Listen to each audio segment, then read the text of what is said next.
autenticidad que tiene que tener el ser humano para que las relaciones de pareja, las relaciones laborales, las de amistad, no puedan fracasar estrepitosamente porque no nos hemos mostrado tal como somos.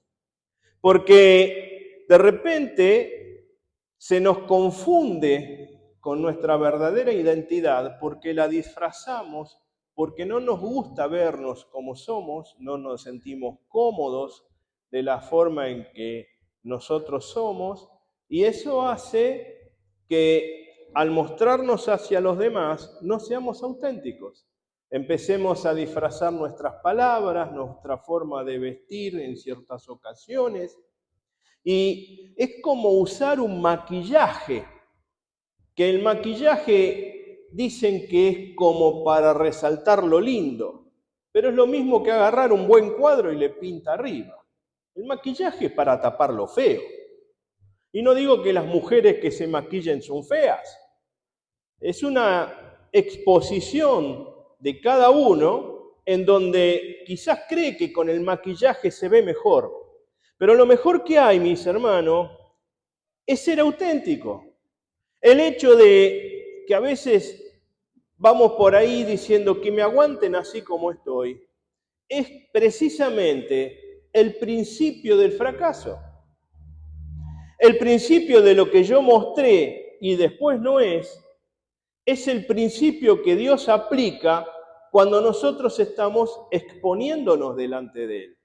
En el Evangelio, este tema toma una dimensión muy profunda, muy fuerte, porque nosotros cuando ocultamos nuestra identidad a Dios, que realmente no la podemos ocultar, pero creemos que lo hacemos, mediante una oración corta, mediante levantar las manos hacia el cielo sin sentirlo, mediante un corazón derramado que no es así. Cuando nosotros nos rehusamos a mostrarnos delante de Dios tal cual somos, lo que realmente le estamos diciendo a Dios, no quiero que me cambies, no quiero cambiar. Y esa actitud cierra la puerta de la comunicación con Él. Y por eso es tan grave y tan importante. Dios no espera perfección, mi hermano, para nada, sino quiere sinceridad. El arrepentimiento genuino comienza cuando dejamos de justificar lo que somos. Nosotros no nos tenemos que justificar lo que somos delante de Dios. Él ya nos conoce. Lo que tenemos que hacer es exponernos con humildad delante de su luz, reconocerlo a Él. El apóstol Pablo lo expresa de esta manera en Efesios 4, 22 al 24. Escuche lo que dice. Dice así: y os vistáis del nuevo hombre, el cual, en la semejanza de Dios, ha sido creado en la justicia y santidad de la verdad. Por tanto, dejando a un lado la falsedad, hablad verdad cada cual con su prójimo, porque somos miembros los unos de los otros. Airaos, pero no pequéis, no se ponga el sol sobre vuestro enojo. Fíjese usted, mi hermano querido, qué es lo que está diciendo el Señor. Cuando os vistáis del nuevo hombre, el cual es semejanza de Dios, es decir, autenticidad. Cuando nosotros dejamos el viejo hombre, la vieja mujer, eso que cuando nos bautizamos queda en las aguas, eso que antes éramos y ya lo queremos corregir, todo aquello que no nos gusta de nosotros mismos, lo crucificamos delante de Dios y le pedimos, Señor, ya no quiero eso en mí. Lo que nos hace mal, nuestro temperamento, nuestra fe y la disposición del corazón, la tenemos que entregar al Espíritu Santo en cada momento. Y eso va a ser un trato personal, es único, porque cada uno de nosotros es único delante de Dios. Ningún proceso va a ser igual a otro, porque cada alma tiene un molde distinto. Cada persona de nosotros hemos nacido de una mamá diferente, aunque haya hermanos, por supuesto, pero en general venimos de familias diferentes. Nuestros tratos fueron diferentes. Por lo tanto, nuestro molde es diferente. Pero Dios, el Padre Eterno, puede modificar en nosotros y perfeccionar la obra que Él ya empezó. Porque contigo, mi hermano, iglesia, ya empezó una obra. Por eso estás aquí. Por eso tienes éxito en muchas cosas. La autenticidad, es decir, la credibilidad espiritual, es una de las marcas más preciosas en el hombre de Dios. Solo quienes son verdaderos delante de Dios pueden convertirse en una herramienta eficaz y confiable en las manos de Dios. Si no, Dios no la va a usar. Dios no va a utilizar una herramienta para una situación que no funciona. No va a tomar una tijera para podar el olivo o para podar la vid si esa tijera no corta, si esa tijera solo lastima. Entonces, nosotros para ser herramientas delante de Dios tenemos que ser verdaderos, tenemos que ser auténticos. El ser humano sin Cristo, mire, puede ser sincero, no hay ninguna duda, pero no necesariamente puede ser auténtico. Yo puedo ser sincero delante de las personas, claro, no hay ninguna duda que puedo hacerlo, pero auténtico. ¿Y cómo hago? La sinceridad uno demuestra con lo que siente, con lo que sale del alma, con lo que está ahí. Yo soy sincero, no miento, soy verdadero, perfecto, y mi autenticidad la sigo disfrazando. Pero la autenticidad manifiesta lo que Dios planeó que uno fuera. Dios quiere que tú seas algo y te quiere hacer auténtico delante de Él. Y esa es la diferencia entre ser sincero y ser auténtico. Uno viene del alma, de adentro, de mostrar lo que uno quiere ser, y otro viene de afuera, de Dios, mostrando lo que Dios quiere que tú seas. Cuando vivimos desde esa esencia, dejamos de imitar lo externo y comenzamos a reflejar lo eterno. No imitamos ya más. Vio que hay gente que quiere imitar a un Maradona, a un Messi, a algún actor determinado. Algunos se visten y parecen como tal y están en su vida ahí felices. Dígame, mi hermano, ¿esa persona quién es? Se llamaba Juan Pérez y ahora no sé cómo se llama. Tenía una actitud en su vida, ahora no sé quién es. Es un imitador. Y nadie quiere estar con un imitador. La mujer no quiere estar con un marido imitador. El marido no quiere estar con una mujer imitadora. Quieren autenticidad. Y Dios quiere autenticidad delante de su presencia. Por eso en la presencia de Dios, el Hijo revela la identidad que tú tienes a través de haber recibido a Cristo, quien puso en ti el diseño original y purifica las distorsiones que pueda haber en el corazón. Segundo de Corintios 3:18 dice así: pero nosotros todos, con el rostro descubierto, contemplando como en un espejo la gloria del Señor, estamos siendo transformados en la misma imagen, de gloria en gloria, como el Señor, el Espíritu. ¿Bien? Estamos siendo transformados de gloria en gloria por Dios. Cuando nosotros no le dejamos a Él porque no queremos cambiar, entonces Dios no actúa. El Espíritu Santo se contrista porque es un caballero y no hace nada por la fuerza. Todo lo hace por amor y todo lo hace de una forma simple, sencilla. Él como que pide permiso y es la autoridad máxima. La autenticidad es el fruto de la transformación interna. No es actuada, no se puede, es revelada por el Espíritu de Dios.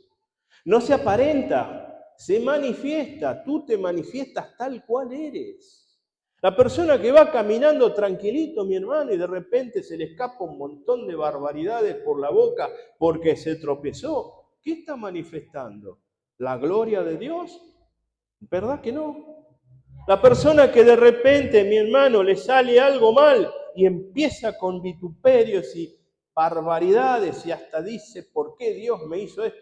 Oiga, no está manifestando la gloria de Dios. ¿Sí me entiende lo que quiero decir? Entonces no hay una transformación. Y cuando no hay una transformación es porque no hemos sido auténticos.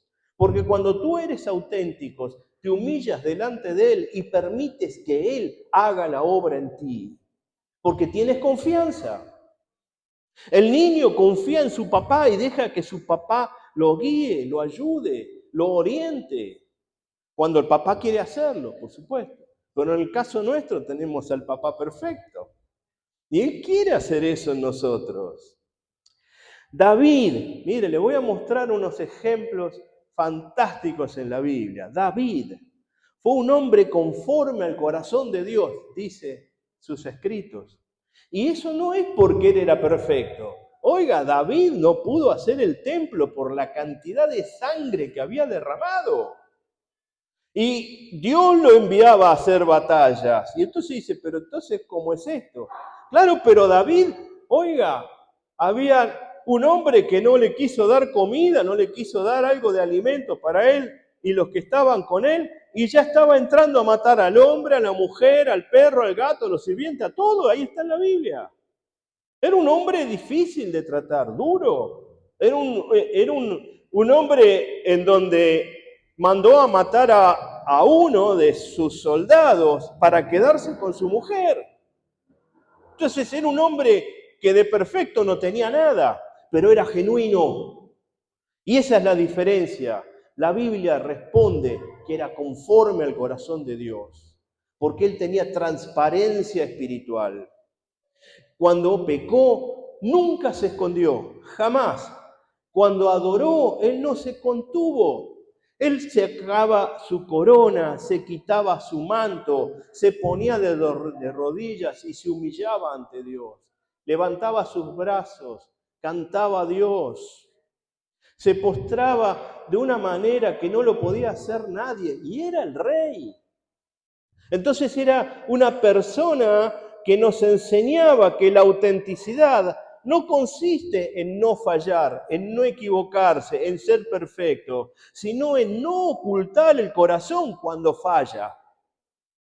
A veces fallamos y nos ocultamos de alguna forma, pero eso no es correcto. El hombre auténtico no niega la debilidad, somos humanos, tenemos problemas, esta carne duele, esta carne sufre. El auténtico entrega todo lo que está mal para que Dios lo transforme. Lo que no sirve, lo recicla el Señor y lo pone para que sirva. Abraham fue llamado amigo de Dios. Ahí está en el Génesis.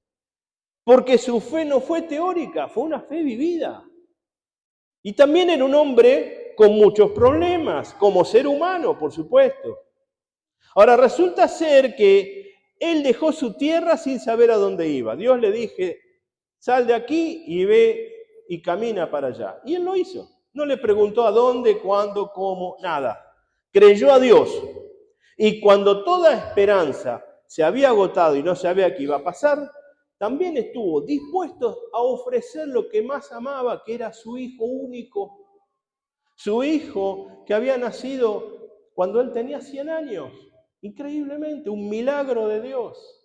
Entonces, Dios se lo pidió y Abraham, ¿qué hizo? Sí, Señor. Tomó un cuchillo, tomó el hijo, tomó un burro, puso la leña y se fue por el camino de Dios. Y el Señor lo esperó y lo miró. Y cuando ya estaba todo hecho, el niño atado, la leña puesta y el cuchillo en la mano de Abraham, ahí vino un ángel y le dijo, detente, no lo hagas. Y le ofreció un carnero para que hiciera el sacrificio de carne, el sacrificio de sangre, lo que pedía Dios, pero no tocó su hijo. A veces nosotros creemos que hacemos las cosas bien, pero no somos auténticos, no lo hacemos con el corazón, lo hacemos con la mente. Y la mente es lo menos auténtico que tenemos. Déjeme decirle, mi hermana, que todas las cosas y todas las barbaridades que hay quedaron escritas en la mente, en la memoria. El día que alguno de nosotros hizo una maldad, quedó ahí en el recuerdo, ¿o no? El día que usted tropezó y dijo barbaridades, y yo también me lo acuerdo. El día que alguien fue a vengarse de otro, también quedó en el recuerdo. Entonces, en la mente no puede escribir cosas auténticas. En la mente escribe las fallas, pero en el corazón escribimos lo que Dios nos da. Y de ahí tiene que salir la autenticidad. Cuando el ser humano se presenta sin Cristo y es sincero, es una cosa. Pero cuando el ser humano con Cristo se presenta, vive desde esa esencia. Dejamos de mirar lo externo, dejamos de imitar, dejamos de ser quien no somos y dejamos que el Dios del cielo nos ponga a Él a lo que Él quiere. Como siervos, como siervas, como buenos esposos, esposas, como hijos, hijas, lo que sea. Entonces, retomando lo de Abraham,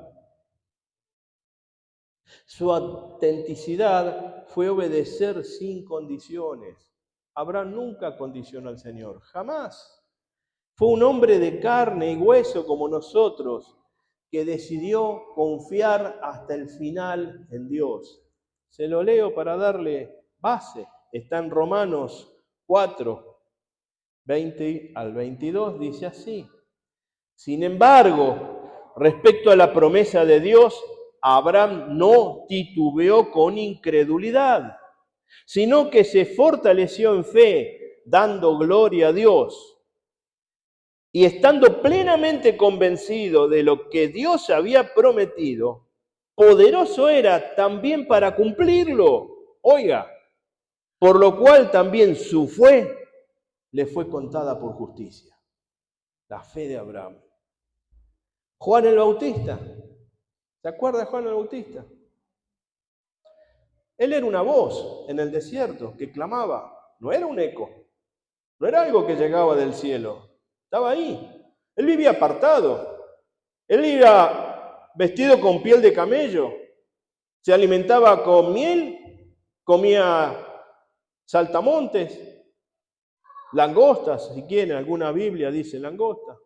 Ahora, cuando hablaba, estremecía multitudes.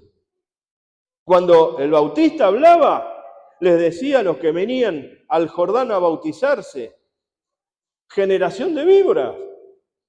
¡Wow! ¡Qué tremendo es, hermano! Porque si alguien le dice así, sale huyendo y se arma un problema que agárrese. Juan el Bautista no se desvió nunca del propósito divino de preparar el camino para Cristo. Nunca, porque fue enviado para eso. No buscó aplausos, no buscó títulos, no se acomodó al poder, no se doblegó a los reyes. Él no hizo nunca lo que le decían, sino dijo lo que Dios le había mandado a decir. E hizo eso, justamente. Su autenticidad fue su testimonio, una vida totalmente entregada a prepararle el camino del Señor.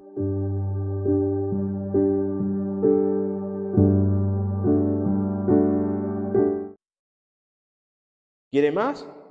Mateo, recaudador de impuestos, por lo tal, despreciado por su pueblo.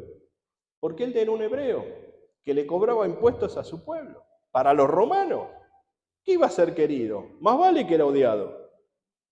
Se sentaba en los bancos de los tributos públicos y ahí tenían que venir sus congéneres a entregar dinero. Y él tenía que contabilizar que eso fuera real para el enemigo, que era el romano. Que el judío interpretaba y entendía que estaban invadiendo su tierra y que ellos eran tomados como esclavos.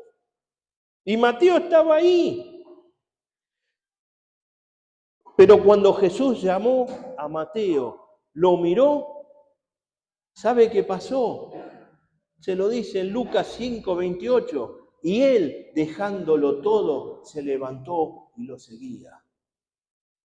Un hombre que era de respuestas duras, era contrario a su pueblo.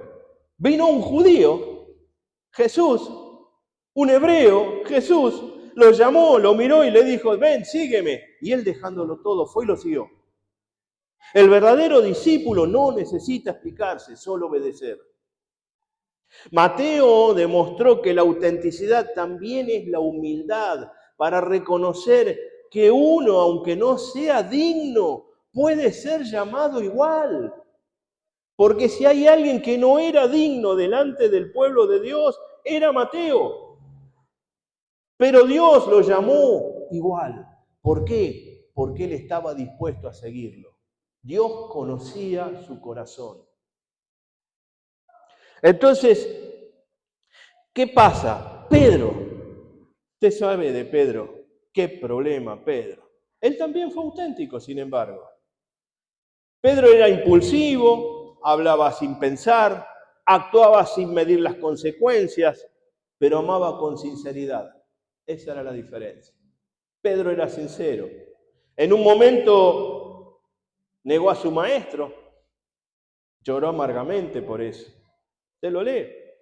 Pero fue restaurado. ¿Por qué? ¿Por su mérito? No, por su amor. En un momento dado, en el libro de Juan 21, le dice el Señor y lo contempla y le decía, Pedro, ¿me amas? Pedro, ¿me amas? Y se lo dijo por tercera vez. Y dijo, Señor, tú lo sabes todo, tú sabes que te quiero. O sea, Pedro ahí se rindió, bajó los brazos y esa confesión nacida de lágrimas lo hizo verdadero. El Pedro malevo, el Pedro que era altivo, el Pedro orgulloso, el que todo lo hacía mal porque era una persona impulsiva, bajó los brazos y dijo, Señor, tú sabes que no te amo, pero te quiero. Y quiero que tú sigas conmigo para que yo pueda cambiar hacia el futuro. Fíjese que se registra en los libros de historia, no en la Biblia, que Pedro fue crucificado cabeza abajo, porque no quería ser crucificado como el Señor Jesús. Había sido condenado por los que estaban en ese momento, por lo que se les hubiera ocurrido en ese momento, que tenía que morir en la cruz, pero él pidió ser crucificado cabeza abajo. Supuestamente en Roma, aunque la Biblia no lo registra. Hablamos de libros de historia. Ahora, fíjese qué diferencia, porque ya no era el Pedro que decía, Señor, yo no te voy a negar nunca, y lo negó 3 veces. Ese Pedro se terminó, sino que ahora era un Pedro que caminaba con Silas y le decías, no tengo plata ni tengo oro, pero de lo que tengo te doy, levántate y anda. Y levantó un paralítico, que era paralítico de nacimiento, que lo sentaban al borde de un templo que se llamaba La Hermosa. Y ese paralítico con las piernas torcidas, con las piernas que no las podía manejar, esa persona que nació de esa forma, y usted sabe muy bien que no habría tenido músculos suficientes como para sostenerse, no habría tenido la sensación de equilibrio, porque todo es parte. Usted se levanta de golpe, se marea y se cae, porque no llega suficiente sangre al cerebro. La persona que está 3, 4, 5 meses en la cama no es capaz ni de ir al baño sin que lo lleven, porque está débil. Imagínese un hombre de nacimiento en esa condición. Sin embargo, toma su mano, lo levanta y el hombre camina. Gloria a Dios con el mensaje de Pedro. De lo que tengo te doy. Su fe tenía el poder y la autoridad de Dios para sanar, para limpiar, para recrear una persona nueva. El que ya negaba ya no lo negó más. El que se airaba y sacaba una espada para cortar orejas ya no llevaba espada. No digo que llevaba una Biblia, todavía no estaba escrita, pero predicaba y ganaba 5.000 personas sin micrófono. Acá no sé cuántos somos, pero en un salón cerrado somos un grupo, mi hermano, y tengo que usar un micrófono. Imagínense para 5.000 personas y al aire libre. Qué voz que le dio el Señor. Que no se enojara, ¿no?, con la suegra que estaba ahí. Porque si le decía cosas, le iban a escuchar de todas las casas. Entonces, Pedro nos enseña que el amor sincero no se demuestra con palabras, sino con perseverancia. Aquel pescador temeroso que negó a Jesús, porque si bien era una persona que se airaba, cuando estuvo dentro del lugar que estaban los romanos, estaba temeroso, por eso negaba al Señor. Tenía temor de que lo llevaran al lado del Señor y lo crucificaran también. Ese era el problema. Ese Pedro que negó al Señor ante una criada, se convirtió en un apóstol valiente. Después estuvo en prisiones, recibió azotes, amenazas. ¿Y sabe qué? Proclamó el Evangelio hasta el último de sus días. Ese Pedro fue cambiado. La autenticidad lo transformó de impulsivo en quebrantable. ¡Wow! De temeroso en testigo y de perseguidor y de violento lo convirtió en pastor, porque ganó muchas almas y las pastoreó. El apóstol Pablo, ¿qué decir? Un ejemplo sublime de autenticidad redimida. Antes de conocer a Cristo, se llamaba Saulo. Era un fariseo impresionante, de los más estrictos. Dice fariseo de fariseos. O sea que creemos que su papá y su abuelo también eran fariseos. Y no era un hombre muy joven, porque para poder estar en el Sanedrín, que es de donde él salió con los estudios para sacerdote, no podían entrar jóvenes, porque no se podía discutir la ley desde antes de los 20 años. Entonces, este Pablo, después de recibir a Cristo, tuvo un cambio. Él, antes de conocer a Cristo, antes de tener la idea de un Jesús, resulta ser que lo que hacía era caminar buscando cristianos para llevarlos a la cárcel y después matarlos. Y fue a un lado y fue a otro lado. ¿Para qué? Para conseguir cartas que lo autorizaran a matar cristianos. Y cuando los sacerdotes del lugar le dieron esas cartas, él iba sin conocer a Cristo, pero con su conocimiento humano, iba con una comitiva a cometer asesinatos. ¿Y qué logró con eso? Que en el medio se le aparezca una luz brillante, esplendorosa, y cayó por tierra. Y cuando cayó por tierra, Pablo se quedó triste. No, él se humilló. Él se quedó temeroso. Nunca ocultó su pasado, no quiso suavizar sus errores. Al contrario, los expuso para exaltar la gracia que lo transformó.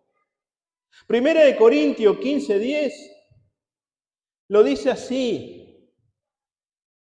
Pero por la gracia de Dios, dice Pablo, por la gracia de Dios soy lo que soy. Y su gracia para conmigo no resultó vana. Antes bien he trabajado mucho más que ellos, aunque no yo, sino la gracia de Dios en mí. ¿Me va entendiendo? Pablo no predicaba teoría, predicaba experiencia. Su autenticidad no estaba en su perfección, sino en su transparencia. No se presentó como un hombre impecable, él sabía lo que tenía, sino como uno restaurado por misericordia. El Señor habló a Pablo y Pablo lo oyó sin vacilar y sin reclamar, porque le estaba pidiendo que le quitara esa espina que tenía clavada en su corazón, Y en 2 Corintios 12:9, una parte le dice, Pablo, bástate mi gracia, porque mi poder se perfecciona en la debilidad. Cuando somos débiles, somos fuertes en el Señor. Pero cuando nosotros somos fuertes, el Señor se aparta. Y ese es el problema. Esa confesión nacida de lágrimas lo hizo verdadero. Esa confesión, al igual que Pedro, lo cambió de tal manera que de ser Saulo, ahora era Pablo, piedra, roca. De ser alguien desconocido solamente dentro del ambiente de los sacerdotes para ir a matar a los hijos de Dios, ahora era conocido en el cielo. Es impresionante porque él dejó que el Espíritu de Dios hiciera ese cambio. Él dejó que la autenticidad de él se formara a través del poder maravilloso y glorioso de Dios. Porque no había nacido de esa manera, había nacido asesino. Ese era el problema, no creía en Jesús. ¿Quién eres tú? ¿Quién me habla? Le dice el Señor, le dice Pablo. Yo soy Jesús, al que tú persigues.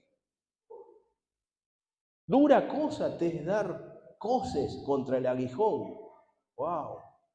A veces nos ponemos cargosos contra Dios de por qué lo hace, para qué lo hace, cómo lo hace, y que no es justicia. Mi hermano, déjelo, es Dios.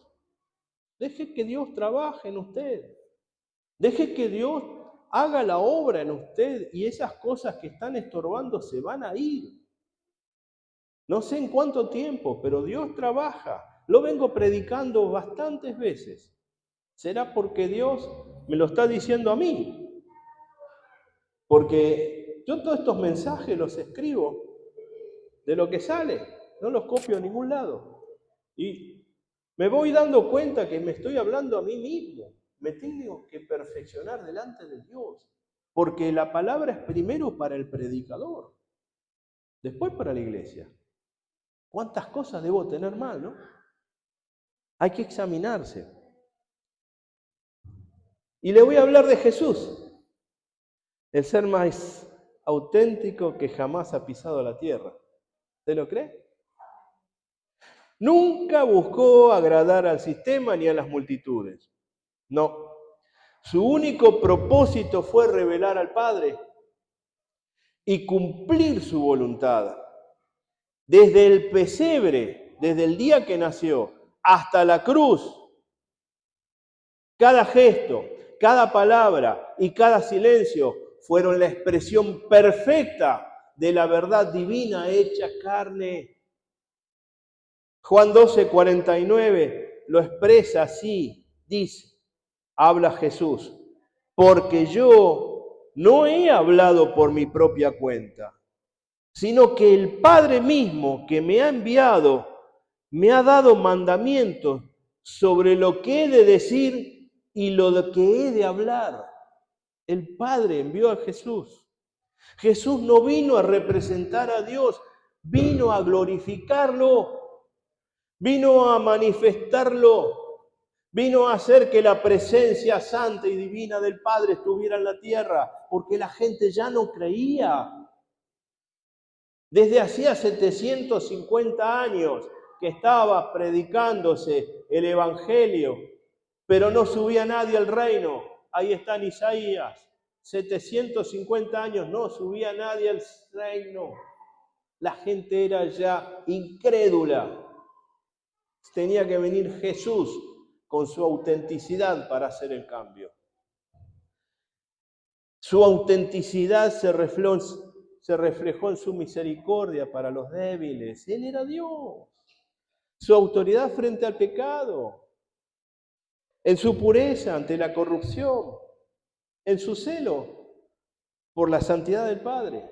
Siempre defendió al Padre. Cuando volcó las mesas de los cambistas, usted lo lee ahí en la Biblia, que en un momento entra al templo y estaban los cambistas haciendo lo mismo que hacen hoy los arbolitos. Me venden cambio. ¿Y cuántos dólares? Ahí se hacen los arbolitos. Bueno, ahí había cambistas. Había personas que vendían palomas, palominos. Y el Señor entró ahí, vio todo eso y pateó las mesas. Volaron las palomas, volaron las monedas y voló más de un sillazo en la espalda alguno. ¿Sabe qué? Cuando hizo eso no lo hizo como enojo humano. No, sino por indignación santa, mostrando que la autenticidad no es pasividad, sino verdad en acción. Ser auténtico no es agachar la cabeza, mi hermano, es levantarla porque Dios está arriba y no abajo.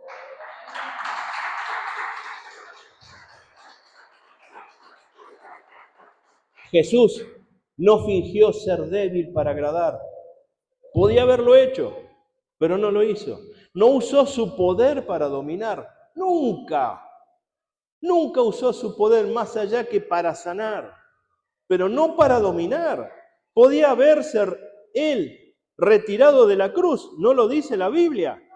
Dice, ¿acaso no podría haber llamado yo hasta 12 legiones de ángeles? Claro que lo hubieran librado de los romanos.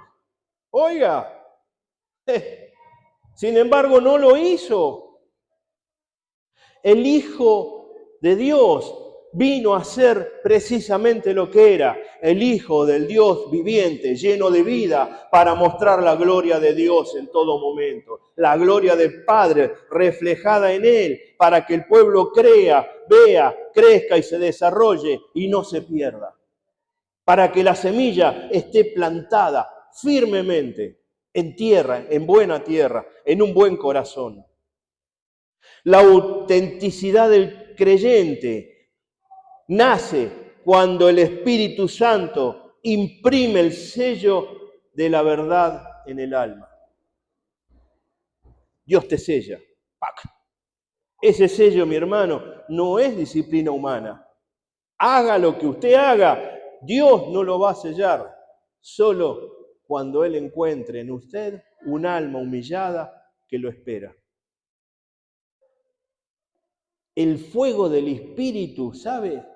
Revela lo falso, derriba las máscaras y purifica las intenciones. Ese es el tema y ese es el problema para muchos. El sello del Espíritu es aquel que le pone al hombre, a la mujer, y los marca definitivamente. Así como el diablo tiene su marca, que dice 666, que 6 es porque Dios usa siempre el número 7, pero el 6 es número de hombre, porque le falta uno para llegar a ser lo que Dios quiere. Y entonces alma, cuerpo y espíritu es hombre, hombre y hombre. Por eso es el 666. El diablo tiene su marca, tiene su sello, como Dios tiene el suyo, a través del Espíritu Santo. Que no es solo un número, a pesar que el Dios es numérico, pero tiene ese sello puesto en cada uno de nosotros, porque somos templo del Espíritu Santo. Denle un aplauso al Señor. ¿Sí?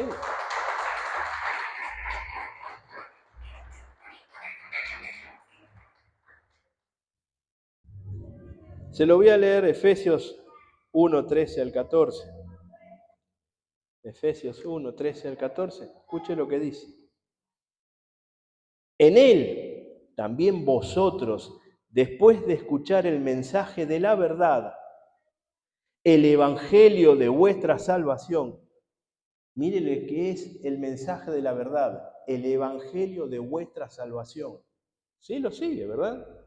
El mensaje de la verdad, el evangelio de vuestra salvación. Y habiendo creído, fuisteis sellados en él con el Espíritu Santo de la promesa, que nos es dado como garantía de nuestra herencia, con miras a la redención de la posesión adquirida de Dios para alabanza de su gloria. ¡Qué mensaje poderoso! O sea que el Espíritu Santo es la garantía de que Dios está con nosotros y que hay una redención para demostrar que somos sus hijos. Eso es el Espíritu Santo, para alabanza de gloria. ¡Wow! Hoy hablábamos, vio que usted va a alquilar algo y tiene que poner una garantía para que le crean que va a pagar. La garantía acá es el Espíritu Santo. ¿Hará falta algo más? Para demostrar el Señor lo que es y quién es. El sello de Dios no se ve con los ojos, no lo podemos ver así, pero se percibe en la coherencia, en la humildad y en la fidelidad. Cuando un creyente actúa igual en público que en lo secreto, allí el reino de Dios se glorifica. Cuando es auténtico. En conclusión, la autenticidad no se fabrica, se cultiva en intimidad con Dios. Un creyente auténtico no necesita aparentar espiritualidad. Su vida misma es evidencia de que Cristo mora en él. Usted lo mira y ya sabe que es cristiano. No necesita hacer gloria a Dios, no necesita decir amén y Dios te ve. No necesita decir nada. Si hay políticos que han estado predicando el Evangelio, allá en el Chaco, no voy a decir nombre, hay políticos que han bendecido en el nombre de Jesús y son cualquier cosa, hermanos, están presos algunos. Así que la autenticidad se ve cuando la coherencia entre lo que predicamos y vivimos lo muestra el reino de Dios. Somos, como Dios nos ha hecho. Y eso es lo que predicamos. Oiga, Jesús, Pablo, Pedro, Mateo, Juan, David, Abraham, y solo llegué hasta ahí porque hay enorme cantidad de siervos, cada uno en su tiempo y cada uno con su historia, fueron restaurados y fueron auténticos.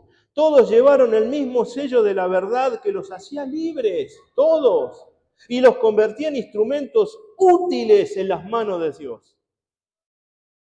En conclusión, el sello del cielo es el sello de la obra de Dios en el cristiano, que no se mide por los dones recibidos, no, sino por el carácter del cristiano. Y no me refiero al temperamento, sino al carácter, a la profundidad, al comportamiento, a la forma de ser, de mostrarse, a ese carácter, todo eso que engloba, a eso me refiero. Los dones pueden impresionar a los hombres y vio que hoy se busca mucho esoterismo. Hoy se trata de que se festeja esto y aquello que no es de Dios. Hoy festejan, o ayer, el Halloween, que son cosas del diablo y no sirven, no conducen al cielo, conducen al infierno. Le reviente el hígado a quien se lo reviente. Aunque la Biblia no diga Halloween, pero sí dice lo que es adorar a otros dioses, hacer símbolos que no existen. Yo no escribí la Biblia, enójese con el que la escribió, con Dios. Y después buscan poner otros estilos de vida, en donde buscamos contrarrestar lo otro, con financiamientos espirituales, y no financiamiento económico, sino financiamientos espirituales, inventados de la palabra. Por decir, a estos festejan Halloween, nosotros vamos a hacer esta otra cosa. No tiene nada que ver. Lea la Biblia. Edúquese, infórmese. Ahí está escrito. El Espíritu Santo está formando una generación que hoy ya no busca impresionar, busca trabajar, busca reflejar la luz de Cristo. Una generación que no compite por visibilidad, sino que vive para reflejar la imagen del Hijo. Una generación que no quiere títulos, quiere testimonios y trabaja para eso. No quiere apariencias, quiere presencia de Dios. Ser auténtico en Cristo es permitir que el fuego de su esencia queme lo falso, lo duplicado y lo mal aprendido, hasta que solo quede lo verdadero. El oro, cuando se extrae, viene con muchas impurezas, pero cuando uno lo expone a un fuego muy fuerte, muy intenso, se va purificando y cada vez queda más puro y cada vez es más valioso. Así hace Dios con nosotros. Nos va purificando y va reflejando en nosotros lo que Dios ya puso a través del fuego del Espíritu. Hay que dejar que el fundidor divino, el que es perfecto, quite toda escoria. Si alguien vio soldar, usted suelda y queda basura alrededor que se llama escoria. Hay que dejar que Dios la quite y Dios la pula en nosotros hasta que su rostro se vea reflejado en nosotros. Que alguien te mire y diga, ahí va un hijo de Dios, ahí va una hija de Dios. ¿Sí? Fácil, sí, claro, pero hay que hacerlo. Tenemos que sacar muchas cosas. Y si no podemos, ¿sabe quién las hace? Él. Y ahí está el problema. Nosotros podemos ser auténticos si dejamos que Él nos reforme. Ese es el tema, esa es la situación. Nosotros tenemos que dejar que Dios obre. Solo el que se rinde es el que Dios lo levanta. Si tú no te rindes, Dios no te va a levantar. El orgullo, la ira, la envidia, el ego, la autosuficiencia, no te va a permitir levantarte. Eso es un peso, son macetas de plomo cuando te tiras al mar, te llevan al fondo. Dios no quiere eso para ti. Por eso, cuando el sello de Dios brilla sobre el rostro del hombre, el cielo reconoce que su obra fue hecha. El cielo con todo lo que hay en el cielo, sus ángeles, arcángeles, serafines. Porque el cielo también mira. No solo glorifica a Dios. Un día vas a estar ahí. Por las buenas o por tribulación. Como novia arrebatada en el momento perfecto o para juicio. Y después serás levantado. Para los que han creído, digo. Para los que no han creído, no. Eso van al infierno. No hay otra forma. Lo digo para los que están detrás de cámara. Filipenses, y voy terminando, 1:6. Se lo leo porque es interesante. Dice así: estando convencido precisamente de esto, que el que comenzó en vosotros la buena obra, la perfeccionará hasta el día de Cristo Jesús. No está hablando justamente de la venida de Cristo que ya había pasado, porque este libro de Efesios fue escrito después que el Señor fue levantado en gloria, después que resucitó. Este libro de Efesios está diciendo que vamos a ser perfeccionados día cada día hasta ver a Cristo resucitado al lado del trono del Padre. El verdadero sello del cielo no se impone, se graba con fuego y en lo secreto. Allí donde nadie ve, el Espíritu talla en el alma la forma del Hijo. Cada lágrima, cada proceso, cada silencio es parte del cincel divino que forma su imagen en nosotros. Los hombres buscan reconocimiento, pero los sellados buscan resplandecer, gloria a Dios. Porque cuando la luz del rostro de Cristo se refleja en un corazón limpio, el cielo encuentra reposo en la tierra. ¿Escuchó eso? Cuando la luz del rostro de Cristo se refleja en un corazón limpio, el cielo encuentra reposo en la tierra. Mi hermano, mi hermana, puede ser reposo del reino de los cielos aquí en la tierra, porque tienes un corazón que refleja a Cristo. Ser sellado por Dios es vivir de tal modo que el Padre reconozca su propio carácter en nosotros. Vio que hablamos de genética espiritual siempre. Bueno, el Padre ya nos metió genética. Ya tenemos genética de Cristo. Ya estamos siendo transformados. Pero tenemos que reflejarlo.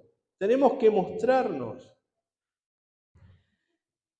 Caminar en humildad es amar sin medida, perdonar sin cálculo y servir sin esperar retorno. Es vivir para que al final se diga de nosotros lo que dice Apocalipsis 22:4.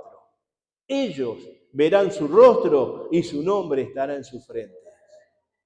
Es decir, ellos, tú, todos ahí detrás de cámara, los que están, los convertidos, los que están haciendo auténticos, ellos van a ver su rostro y su nombre va a estar puesto en la frente. Vive Cristo y tú vives para siempre, en lo eterno. El sello del cielo es la evidencia del cielo en la tierra. No se apaga, siempre está. No se gana, se recibe. No se muestra, se revela. Y cuando el alma queda marcada por la mano del Altísimo, ya no se necesita defender el llamado, porque el cielo mismo da testimonio de que esta obra, pertenece a Dios. Tú eres la obra de Dios. Cuando esto florece en nuestros corazones, en nuestra alma, en nuestro espíritu, Dios mira y Él se goza, porque sabe que tú te humillaste, que pasaste problemas, situaciones, sabe que lloraste en su presencia, también reíste, sabe que te gozaste, y Él se siente bien, como todo papá con su hijo, cuando obedece, cuando se suelta, cuando el niño ya no quiere correr solo, sino que cuando quiere hacerlo mira y dice, papá, ¿puedo hacerlo? Y Dios te dice, ve. Antes corríamos solo, pero ahora tenemos un Padre que nos dirige. Tenemos que dejar y permitir que esa obra maravillosa se haga en nuestros corazones, para que nuestra vida sea reflejada en Cristo Jesús. Padre de eterno amor, te doy gracias por tu palabra, te doy gracias por sustentarnos, por guardarnos, por todos los milagros, prodigios y maravillas que haces a través de la humildad de cada uno de los que se disponen delante de ti. Te ruego en esta hora, Señor, que derrames una doble porción de tu Santo Espíritu, ese amor tan grande que tú ya tienes, para que lo podamos vivir delante de ti y nos podamos reflejar en tu presencia. Señor, gracias por cada uno de los que han escuchado y van a escuchar, Padre, en el nombre de Jesús. Amén.